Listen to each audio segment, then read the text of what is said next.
Ukrainian soldiers repelled the most Russian assaults in the Pokrovsk direction. In this sector of the front, the enemy unsuccessfully tried to attack the defense forces' positions 29 times. The situation also remains tense in the Lyman direction, where Ukrainian defenders repelled 13 assaults by the Russian occupation army. The occupiers tried to break through the positions of the Ukrainian defense forces in the direction of Siversk. More than 30 units of heavy armored vehicles were involved. These included tanks as well as, APCs and IFVs. Moreover, all the equipment was destroyed by the Ukrainian defense forces. And this indicates that the Russian occupiers are running out of time. In other words, they used armored vehicles, which they are already critically short of. And near Kostantinivka in the Donetsk region, Ukrainian border guards destroyed a Russian drone control center. The defenders note that a powerful strike was delivered on the target. Enemy infantry was also eliminated and their equipment destroyed. We were working on the grads. We target the grads, we target counter-battery positions, enemy artillery, we strike enemy personnel during rotations, and also the vehicles involved in those rotations. They bring in personnel. These are the so-called Latki and Vakti, meaning passenger cars and trucks. In the North Slobozansky and Kursk directions, Ukrainian soldiers have repelled 7 Russian attacks since the beginning of the day. As military experts note, in the Sumy region, the armed forces of Ukraine have not only stopped the enemy's advance but are also pushing them back. At the same time, the invaders are suffering huge losses. It has indeed been verified, and the Russians themselves have confirmed that the Russian Federation had to withdraw from at least 2 villages in the Sumy region that had previously been captured. We understand that there is practically nothing left of them there. The Ukrainian army continues to press Russian forces precisely in this direction. Ukrainian soldiers repelled 4 assaults each in the Pokrovsk, Siversk, and Torets directions. And near Torsky, the defenders even captured several Russian occupiers who were hiding in a dugout. At first, the occupiers resisted, but after a few gifts, they quickly realized that captivity was better than death. Brilliant work by the True Steel Lions. From a report by the 63rd Separate Mechanized Brigade of the Ukrainian Armed Forces on Telegram. In the southern Slobozansky direction, border guard aerial reconnaissance helped FPD drone operators detect and destroy Russian occupiers' positions, as well as their communications antenna. Recently, we had a situation. Our reconnaissance spotted an antenna for Russian UAVs, and our FPV crew immediately destroyed that antenna so they couldn't operate there. In addition, Ukrainian soldiers also demonstrated that no matter how many tanks the Russian Federation sends to the battlefield, all of them will be destroyed by Ukraine's defense forces. And military experts note that the Ukrainian armed forces have already burned through almost all the equipment reserves in Russian warehouses. The Russian Federation is now facing a dilemma. There are practically no reserves of Soviet armored vehicles left. About 60% of the Soviet armored vehicles that were stored in long-term storage facilities in the Russian Federation have actually been destroyed by Ukraine's defense forces. And that's why there's this change in the tactics and strategy of using armored vehicles. It's not even a matter of the Ukrainian Defense Forces' total superiority in FPV drones, but rather the very fact that there is a lack of heavy armored vehicles. According to the General Staff of the Armed Forces of Ukraine, in just one day, Ukraine's defense forces destroyed 4 tanks, nearly 40 artillery systems, a multiple rocket launcher system, an air defense system, burned almost 100 Russian vehicles, and shot down 200 drones. In addition, more than 1,000 Russian occupiers were eliminated the day before. Thus, since the beginning of the full-scale invasion of Ukraine, the Russian army has already lost more than 1,051,000 soldiers. We're going to talk about what's happening right now on the front lines with our guest. Joining us live is Pavlo Kachuk, Head of Military Security Programs at the Center for Global Studies, Strategy 21. Pavlo, welcome to Freedom. Glory to Ukraine. Good morning. Glory to Ukraine. Glory to the heroes. Pavlo, let's probably start with what the General Staff is noting. It's clear from the information provided in the reports that there's some kind of increased activity, right? Well, obviously, the Pokrovsk direction has been tense for a long time, but nevertheless, there is an intensification of combat operations. We can see that the occupiers are starting to use more heavy equipment, and there are even some mechanized assaults. Can we say now that this so-called summer offensive has entered a new phase? Well, obviously, the enemy's operation in the east of our country, I mean the broader Pokrovsk direction in the widest sense of the word, from Chasiv Yar in the north to the Napovlivka direction in the south, is entering a decisive stage. Then, and the key to these events is the defense of Pokrovsk. It's no coincidence that not so long ago, the Commander-in-Chief of the Armed Forces of Ukraine, General Syrskyi, had to inform us about Russian sabotage and reconnaissance groups in Pokrovsk, which were infiltrating Pokrovsk.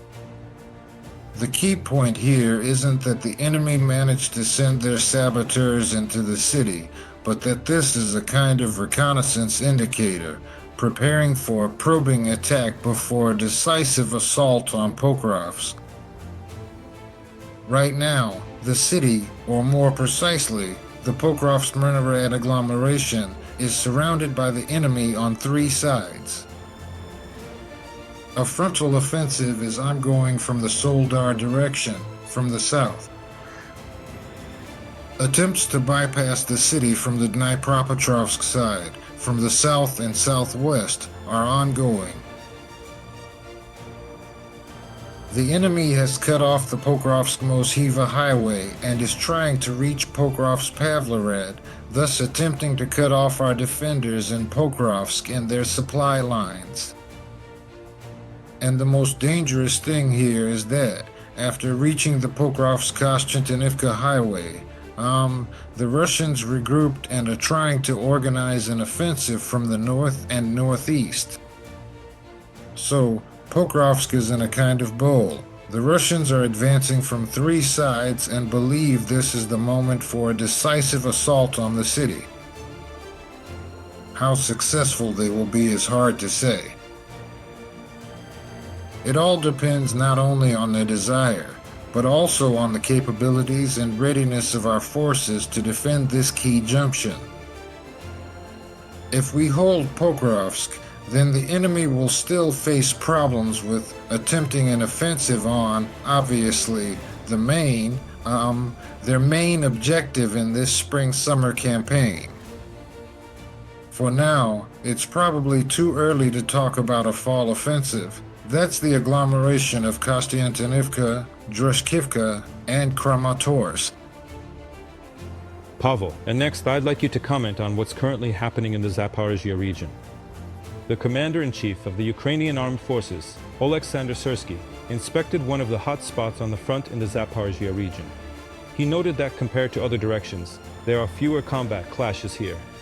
However, in the area of Kamyansk, Russian occupiers are actively using guided aerial bombs, artillery, and attack drones, and they also continue to unsuccessfully assault the positions of the defense forces with small groups. Syrskyi emphasized the situation in this direction is controlled by the armed forces. We are aware of the plans of the Russian occupiers. On our side, measures are being taken to improve coordination between military units and to reinforce our divisions in order to ensure the resilience of our defense and prevent the enemy from getting closer to Zaporizhia.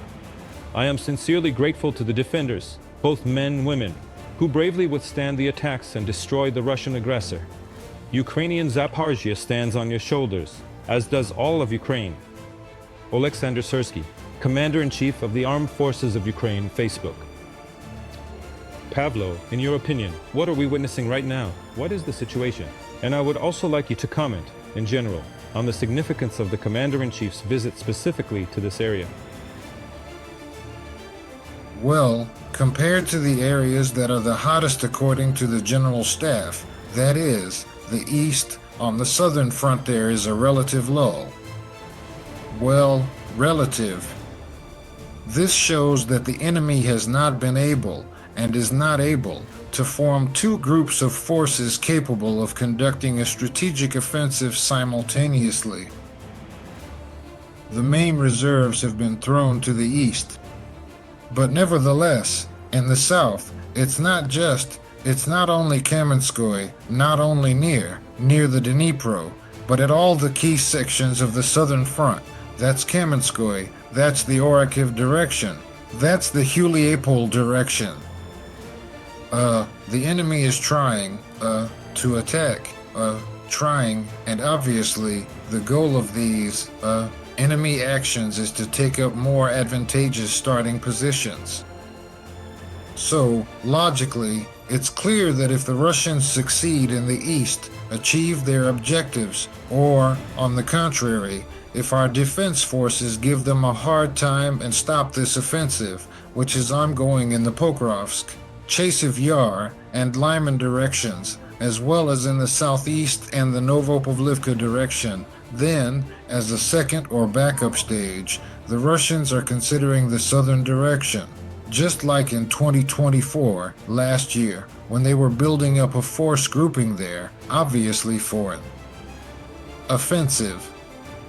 But as a result of active actions by our defense forces both in the east and the Pokrovsk direction at that time, and in the north with Ukraine's counterattacks in the Kursk region, the Russians were then forced to redeploy the main forces that had been preparing for an offensive in the south to the east and to the north. But now the Russians are preparing and carrying out preliminary measures for a possible offensive in the south. Well, naturally, our command hasn't forgotten that the front line isn't just in Sumy region, not just in Kupiansk, not just in Lyman and Chasiv Yar, but also in the south. We're not forgetting about the south either. Since the commander-in-chief is inspecting this section of the front, it means it remains in the focus of our command, our general staff, as an important area of military operations. Pavel, but at the same time, we are responding, and the use of heavy equipment. At some point, the occupiers started using it quite actively. And, at the same time, there are statements from the main intelligence directorate and from foreign publications that possibly by, closer to September, or even by the end of summer, Russian troops could be reinforced by North Korean soldiers, mercenaries. I'm not sure what the right term is. Please correct me if I'm wrong. Overall, well, it doesn't look like the Kremlin is ready to suspend hostilities right now. It doesn't seem like they're planning to change the logic of all this in any way. So how would you describe the possible scenarios for how the situation might develop? The Kremlin isn't planning to stop the fighting at all. This is evident not only from the situation at the front, which, by and large, is now in the midst of a peak period of the Russian offensive, which Putin's generals have no intention of stopping. It would be nonsense to stop at the climax of their military operations. No, they are continuing the operation. Their senior leaders, the political leadership, are watching to see what comes of it. And even more so, there's no talk at all about suspending hostilities. Both Putin and his Minister of Aggression, Belousov, and the rest of that bunch are saying as much. Peskov and Medvedev, if you can even call him a political figure, and Foreign Minister Lavrov are all saying in unison that Russia has no intention of abandoning the goals it set for its army, and that they will continue trying to achieve them by military means. So, well, I don't know what will happen in September. This will be determined, again, not only by the plans and intentions of the Russians, but also by the capabilities and actions of Ukraine's defense forces. If we are able to hold our positions, the enemy will at the very least be forced to regroup its forces and look for reserves and resources to restore its capabilities. So, that's why we're talking here about the possible involvement of North Koreans in combat operations and the possible use of Belarusians. And, as another option, about yet another so-called partial mobilization wave of Russian suitcase carriers, drunks, all the Leningraders and Petersburgers lumped together. Let's just finish talking specifically about what's happening on the front line right now. Pavel, thank you very much for joining us. You're always welcome here on Freedom.